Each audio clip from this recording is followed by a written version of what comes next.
नमस्ते जी। कैसे हैं आप लोग? उम्मीद करता हूँ आप बहुत अच्छे होंगे। तो मेरे प्यारे बच्चों, हम जो है आज स्टार्ट कर रहे हैं क्लास 10th हिंदी का भाग 2। आपको पता है कि हिंदी में दो बुक्स चलती है, एक है गोदली और एक दूसरा है वर्णिका।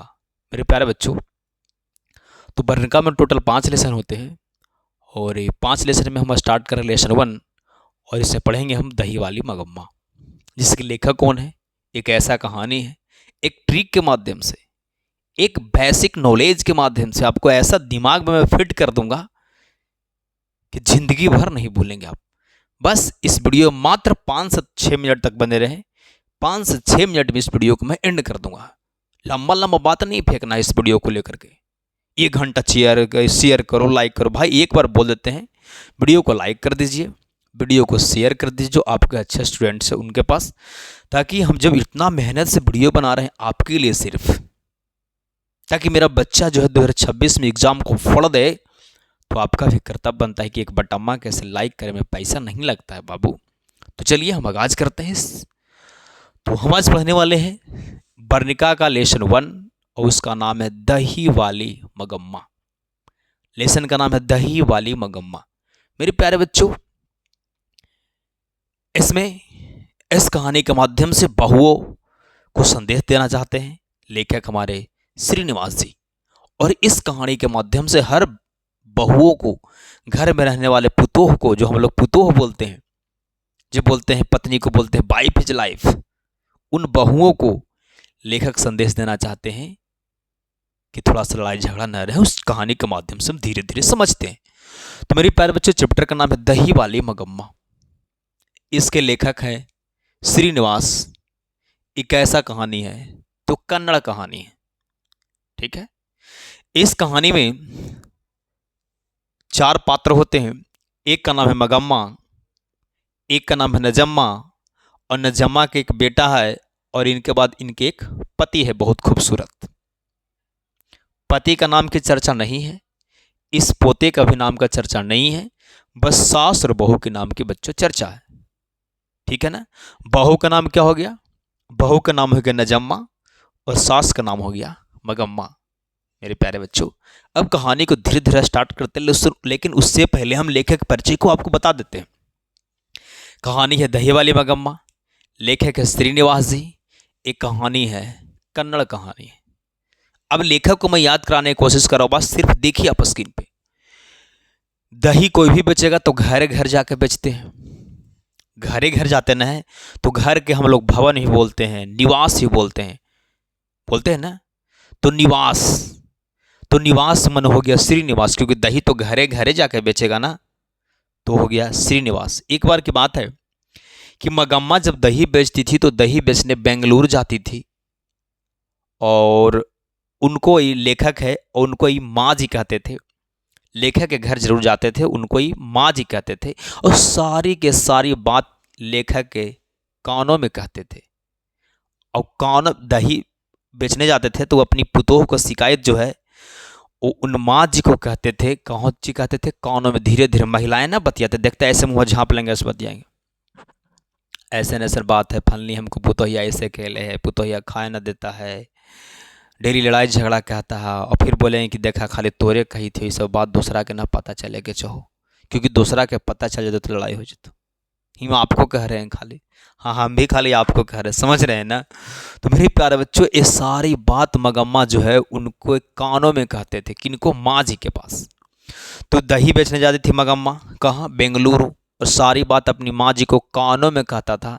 इसलिए कैसा कहानी है? कन्नड़ कहानी है। सवाल पूछेगा कि दही वाली मगम्मा के लेखक कौन है? श्रीनिवास। दही वाली मगम्मा शीर्षक पाठ जो है कैसा कहानी है?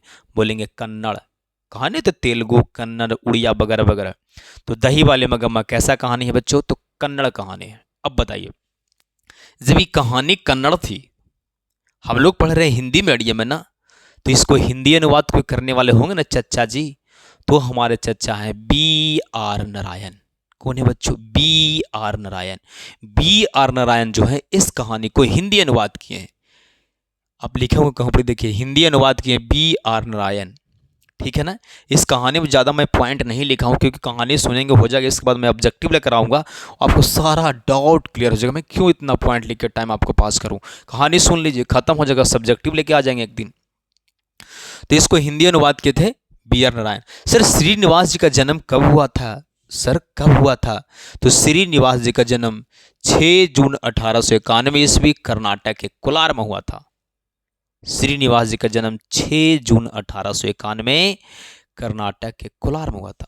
इसको हिंदी अनुवाद किए थे बी आर नारायण। अब बात को चलते हैं धीरे धीरे कहानी पे, क्योंकि इसके बाद कुछ है नहीं। अब ध्यान दीजिए, ये मगम्मा है, इनकी बहू है नजम्मा, इन नजम्मा की पति जी हैं हस्बैंड जी, और ये हस्बैंड जी मगम्मा के बेटा लगा, और एक पोता है, बड़ा खूबसूरत पोता है, ठीक है ना। अब कहानी को मैं स्टार्ट करता हूं। एक बार की बात है कि मगम्मा के पति इस दुनिया में नहीं है। मगम्मा के पति इस दुनिया में नहीं है, अर्थात मगम्मा विधवा औरत है। मेरे प्यारे बच्चों, होती क्या है, ये जो है अपने जिंदगी को चलाने के लिए, अपने जीवन को चलाने के लिए बेचारी मगम्मा दही बेचने लगी। जैसे हम घरों में होती है, आपको यहाँ, मेरे यहाँ होती है। मगम्मा क्या करने लगी बच्चों, दही बेचने लगी। और ये दही बेचते बेचते, दही बेचने बंगलुरु जाती थी। लेकिन थोड़ा सा इसके और परिचय करते हैं। इनकी घर जो है वेंकटपुर है, अबलूर के पास। अबलूर, अबलूर एक गांव है, उसके पास इनकी घर है। अबलूर इसमें लिखे नहीं लिखे, अबलूर के पास इनका जो है घर है। अबलूर, अबलूर के पास इनका घर है, ठीक है। और घर का नाम है वेंकटपुर। घर कहाँ है, तो वेंकटपुर है, वेंकटपुर, समझ रहे हैं ना। पूछिए कि मगम्मा का घर कहाँ है, तो वेंकटपुर है, बिंदु होगा। वेंकटपुर इसका घर तक कहाँ के पास है, अबलूर के पास है। चलिए बात को समझते हैं धीरे धीरे। मेरे प्यारे बच्चों, मगम्मा के घर कहाँ है, वेंकटपुर। कहाँ, तो अबलूर के पास एक गांव है, जिस गांव का नाम है वेंकटपुर। वहाँ ही दही, वहाँ के रहने वाली थी कौन, मगम्मा। अब बात होती क्या सर, मगम्मा अपने जीवन चलाने के लिए दही बेचा करती थी, और दही बेचे बंगलुरु जाती थी। एकदम ध्यान से सुनिए कहानी को, एकदम मजा आ जाएगा। बेंगलुरु जाती थी, सारी बात जो है, थोड़ा सा बात खिस्सा, वह अपने माँ जी यानी लेखा के घर जाती थी, तो वो सारी बात माँ जी को बताती थी कि हमारे पुतोह है ऐसे वैसे वगैरह वगैरह। अब क्या हुआ कि अचानक, मतलब दिन चल रहा है, इनकी एक पुतोह है जिनका नाम है नजम्मा, इनकी एक बेटा है, उनकी शादी हुआ है, उनके बाद एक पोता थे। अब कुछ दिन के बाद धीरे धीरे थोड़ा सा नोक झोंक होने लगा, आ रहा है जा रहा है, कुछ नोक झोंक नहीं हो रही। एक दिन की बात है कि नजम्मा, जब मगम्मा दही बेचने जाती थी बेंगलुरु, तो दही बेच के जब मगम्मा आती थी घर, तो अपने पोते के लिए एक लड्डू लाया करते थे, मिठाई लाया करते थे। लेकिन अब तो रसगुल्ला का समय आ गया ना। तो मेरे प्यारे बच्चों, मगम्मा जब भी दही बेचने जाती थी, तो वो बेचने के बाद आती थी घर पे, तो पोते के लिए एक मिठाई सुनहरा सा लाती थी। जब मिठाई लेकर मगम्मा घर पे आ रहे, तो देख रही है कि नजम्मा, इनकी उनकी बहू नजम्मा पोते को पिटाई कर रही थी। कुछ गलती कर दिया होगा पोता, तो उनकी बहू नजम्मा जो है अपना बेटा को पिट रहा था, मतलब पोता को पिट रहा था। तो जैसे ही मगम्मा दही बेच के घर आती है, तो देखती है कि मेरा पोतवा का जो है पिटले है। तो बोलती है मगम्मा बोलती है कि क्यों रे राक्षसी, क्यों रे राक्षसी। के बोल रहा है, मगम्मा बोल रहा है किसको, नजम्मा से, कि क्यों रे राक्षसी, बेटे को क्यों मार रही हो। नजम्मा बोलती है कि क्या नहीं मार सकते हैं, अगर बच्चा कोई उधम काम करे, कोई गलत काम करे, तो उसको हम नहीं मार सकते हैं। मगम्मा कहती क्या जान मार देगा, ऐसा सोना नियन बेटा है, इसको तू मार ले है। कहे कि सोना नियन बेटा पैदा किया, कौन बोला था, मगम्मा बोला था कि सोना नियन बेटा है, ओकरा तू मार ले है। तो कहे कि सोना नियन बेटा पैदा किया है, यह बात किसने कहा, मगम्मा ने कहा। यानी मगम्मा अपन पतोह के कह रही है कि सोना नियन बेटवा के तू मार ले है। मेरे प्यारे बच्चों, अब क्या होती है, बहुत लड़ाई झगड़ा हुआ, बहुत वही अनाप शनाप बोली कि तू कहा तो बुढ़हरिया ने बड़ी रंगदार बंदल है घड़ी, एकदम बाजार जा रहे हैं बेचे, नया नया डिजाइन वगैरह, एकदम नया नया लुक में रह रहे हैं, समझ रहे हैं नहीं, क्या बोली, बहुत खूब बोली। मेरे प्यारे बच्चों, फिर मगम्मा अगले दिन फिर बेचारे दही वैसी बेचने जाती थी। फिर बेंगलुरु गए। बेंगलुरु जब गए तो वहाँ फिर अपनी सारी बात जो है उस माँ जी को कहे कि आज हमको साथ ऐसे ऐसे हुआ, यह बात हुआ, ऐसे ऐसे मतलब हुआ, आज पुतो खूब बोला, डांटा डपटा, ऐसे ऐसे बात, सारा बात बताए। मेरे प्यारे बच्चों, अब क्या होती है, फिर अचानक फिर दही हुई बेच के आती है घर पे। फिर बेटा का बोलता है, बेटा क्या कि देखो तुम्हारा बहू, तुम्हारा पत्नी जो है हमको साथ बहुत गलत किया, यानी बहुत बोली है, बहुत गाली गलौज किए, हमसे बर्दाश्त नहीं होगा। ये कौन बोल रही है? मगम्मा यानी सास बोल रही है। किससे सर? वो अपने बेटा से यानी नजम्मा के पति जी से, कि तुम्हारी पत्नी अपन पत्नी को संभाल लो, बहुत बोल रही है। तो पति कहता है, पति बेचारा बीच में फंस गया। अब पति किसकी बात को माने? माँ को बात माने या बहू की बात माने? तो फिर बहू बेटे कहते हो कि क्या करे, ये ठीक से सबके मतलब मिलजुल कर रहा करो, ये सब होते रहता है, बात हटाइए। समझ, जैसे देहात में लोग कैसे करते हैं वैसे ही।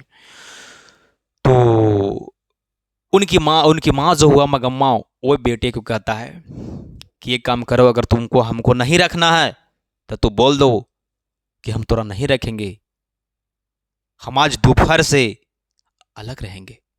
सवाल आएगा कि माँ को अलग रहने को, माँ अलग रहने के लिए कखनी से कहा? सुबह से, शाम से, दोपहर से कि रात से? ऑप्शन खोज के मारना, ऑप्शन नंबर डी, दोपहर से। मेरे प्यारे बच्चों, वह बुढ़िया जो है गुस्सा में अलग रहने लगी। कौन बुढ़िया सर? वही मगम्मा, निरंगदार बुढ़ी होगा था ना। वह बूढ़ी जो है अलग रहने लगी। अब हुआ क्या, अब बात बढ़ते जाए, फिर मगम्मा उसी प्रकार दही बेंगलुरु बेचे जाती थी और फिर घर पे आती थी, बेचे जाती थी, घर पे आती थी।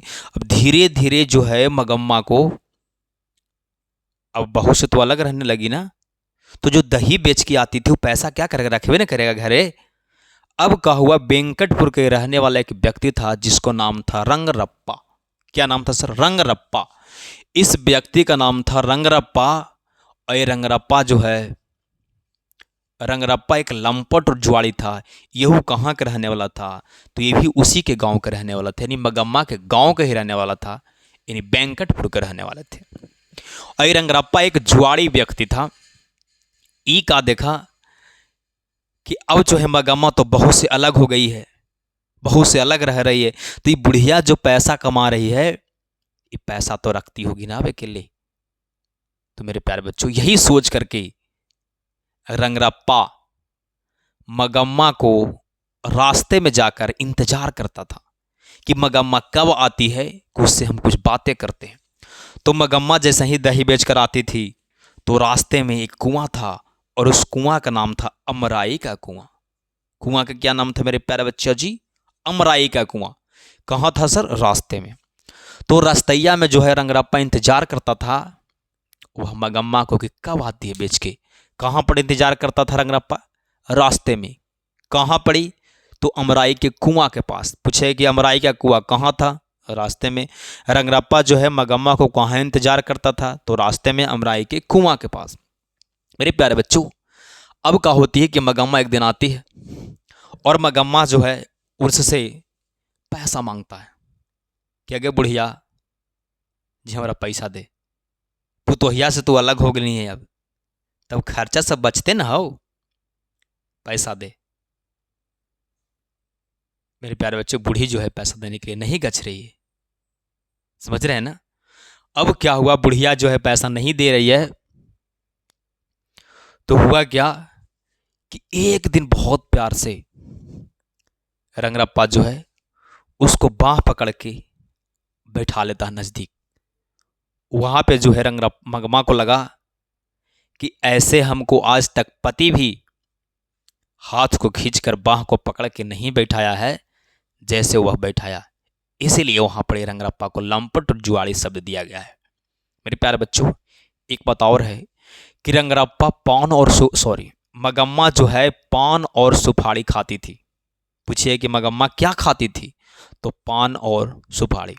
मेरे प्यारे बच्चों, यहां तक देखें कि मगम्मा दही बेच के आ रही थी तो रंगरप्पा उसको रास्ते में इंतजार करता था। रास्ते में कहाँ, कुआं के पास। कुआं का नाम है अमराई का कुआं। और उसको उससे पैसा मांगने के लिए उससे तंग करने लगा। इसके साथ साथ उसको इज्जत भी लूटना चाहता था क्योंकि वह एक अनाथ औरत थी। अब बच्चों क्या हुआ, फिर घर पर आई। अलग है, यह रह रहा है, जा रहा है, फिर आ रहा है, फिर रंगरप्पा ऐसे ही तंग कर रहा है। एक दिन की बात है कि मगम्मा वो अपने माँ जी को कहती है, उनकी माँ जी बहुत मखमल के एकदम चमचम चमचम करने वाला ब्लाउज पहनी हुई थी। तो मगम्मा अपनी माँ जी से कहती कि माँ जी मैंने उसको मम्मी नहीं यार, माँ जी बोलती थी ऐसे ही कि हमको भी ऐसा ब्लाउज पहनने का मन करता है। तो माँ बोलती है कि बहुत 7 से 8 रुपया लगेगा, पैसा दीजिए हम सिलवा देते हैं। तो माँ जी कहा थी, मगम्मा कहा कि ठीक है सिलवा दीजिए, 7 से 8 रुपये हम देते हैं। 7 से 8 रुपया का क्या कि मगम्मा माँ जी को दिया और माँ जी जो है मखमल का ब्लाउज सिलवा दी। किसकी, मगम्मा को। अब मगम्मा उस ब्लाउज को पहन के एक दिन घर पे आती है, फिर बेच के दही। उसी प्रकार पुतोह कहती है, देखी था हूँ बुढ़िया के बुढ़हरिया में जवानी चढ़ल है, बुढ़िया के बुढ़हरिया में जवानी चढ़ गई है, मखमल के ब्लाउज पहन है। ऐसे ऐसे बात बोलने लगी। कौन, फिर बहू, कि बुढ़हरिया में तोरा जो है जवानी चढ़ गया है, चल रहा मखमल के ब्लाउज पहन ले। मेरे प्यारे बच्चों, फिर कुछ नोकझोंक होती है, फिर कुछ बातें बढ़ती है, फिर थोड़ा सा लड़ाई झगड़ा की बातें होती है कि बूढ़ी हो गई है, ब्लाउज पहनना चले मखमल के, हम नया जवान है जो हम नहीं पहनते हैं कुछ हो। ये सारी बातें होते गया। फिर अचानक क्या हुआ बच्चों, फिर जो है बूढ़ी जो है बहुत गुस्सा में आ जाती है और बहुत बोलती है कि हम अपन पहनेंगे नहीं, इतना बड़ा हो गए, इतना उम्र पार हो गया, मेरे पति जी नहीं है, आज तक मेरे नसीब में एक अच्छी साड़ी हुआ। पूछेगा सवाल कि आज तक मेरे नसीब में एक अच्छी साड़ी नहीं हुई, यह किसने कहा था? तो यह मगम्मा ने कही थी कि आज तक मेरे नसीब में एक अच्छा साड़ी नहीं हुई। तो मेरे प्यारे बच्चों, ऐसे ही लड़ाई झगड़ा होते गया, होते जा रहा था। फिर जो है बहुओं को पता लगा, बेटी को पता लगा है कि जब बूढ़ी माँ जी जो अलग रहेंगे तो इनसे पैसा कोई और तंग कर रहे हैं, पैसा को कहीं ना कहीं बर्बाद कर देंगे। इसलिए एक काम करते हैं, इसको किसी प्रकार जो है पोट लेते हैं, मिला लेते हैं। तो एक दिन की बात है कि अपने बेटे को, यानी नजम्मा अपना बेटा को माँ जी अरे दादी के पास भेज दी कि जाओ दादी के पास जाओ और दादी के कहो कि मामा बाजार जाएंगे। तो वही बात करने के लिए नजम्मा थी, नजम्मा जो है यानी पुतोह जो है अपना बेटा को मगम्मा के पास भेज दिया, मतलब दादी के पास भेज दिया। और पोता जो है चला गया और पोता जो है बाजार जाने के लिए तंग करने लगा कि मामा बाजार चल, मामा बाजार चलो, ऐसे तंग करने लगा। मेरे प्यारे बच्चों, और इसी प्रकार जो है धीरे धीरे का हुआ, जो इसी प्रकार जो है समझौता बन गया और सास बहू फिर आपस में मिलने लगे, फिर आपस में बोलने लगे। वो अपने गलती को हाथ जोड़े बहू कि क्या करिएगा सासू माँ, गलती हो गई। और फिर समझौता बन गया और फिर आपस में मिलकर रहने लगे। फिर इसके बाद जो है बहू बहुत प्यार से बात करने लगी कि अब सब दिन दूध आप ही बेचिएगा, अब बूढ़ी हैं कुछ आराम कीजिए, लाइए हम दही बेच लेते हैं। फिर दही जो है कुछ दिन नजम्मा भी बेचने लगी। मेरे प्यारे बच्चों, ये कहानी धीरे धीरे समाप्त होती है और इस कहानी से बहुओं को संदेश देना चाहती है। रात भर मतलब पूरे दिन जो है घर को तबाह तबाह कर देते थे। कौन? मगम्मा नहीं, कौन? नजम्मा। इस कहानी से बहुओं को संदेश देना चाहते हैं लेखक श्रीनिवास। ठीक है ना? तो मेरे प्यारे बच्चों, ये कहानी कैसा लगा? ये कहानी देख के जरूर कमेंट कीजिए कि कहानी कैसा था, और जो भी कुछ त्रुटि हो बताइए कि सर यहाँ पर ये चीज़ सुधार होनी चाहिए। मेरे प्यारे बच्चों, जब तक तोड़ेंगे नहीं तब तक छोड़ेंगे नहीं।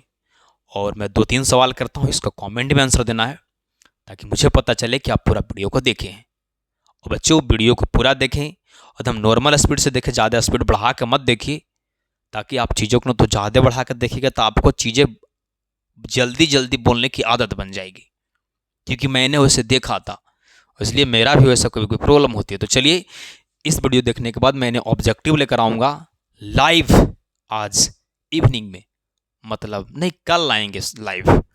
ठीक है ना बच्चों? तो जरूर वीडियो को देखिएगा और कमेंट कीजिएगा। चलिए, होमवर्क दे रहे हैं, सवाल बताइएगा। पहला कि यह कैसा कहानी है? पहला कि यह कैसा कहानी है, दूसरा इसके लेखक कौन है, दूसरा इसके लेखक कौन है, फिर लेखक के जन्म बताना है, चौथा सवाल लेखक का जन्म मतलब कब हुआ था वो बताना है, मगम्मा क्या बेचती थी, मगम्मा क्या बेचती थी, पाँचवा सवाल मिठाई किसके लिए लाती थी, मिठाई किसके लिए लाती थी, अमराई, अगला सवाल अमराई का कुआं कहाँ था। ये चारों के बच्चों पाँचों छः जो सारा का सारा कमेंट करना है। थैंक यू बच्चों, लव यू। इसी प्रकार पढ़ते रहिए और पीछे नहीं हट सकते हैं, सर कटा सकते हैं लेकिन सर झुका सकते नहीं, सर नहीं झुकना चाहिए। पड़ोसी को पानी छुड़ा देना है, पड़ोसी के बगल में डीजे बजाना है एक दिन, ठीक है ना। आप ही को बोल रहे हैं, आप ही बहुत कोड़ी हैं, वीडियो नहीं देखते, पूरा पढ़ते नहीं है, इसलिए वीडियो को पूरा देखिए। थैंक यू बच्चों, लव यू।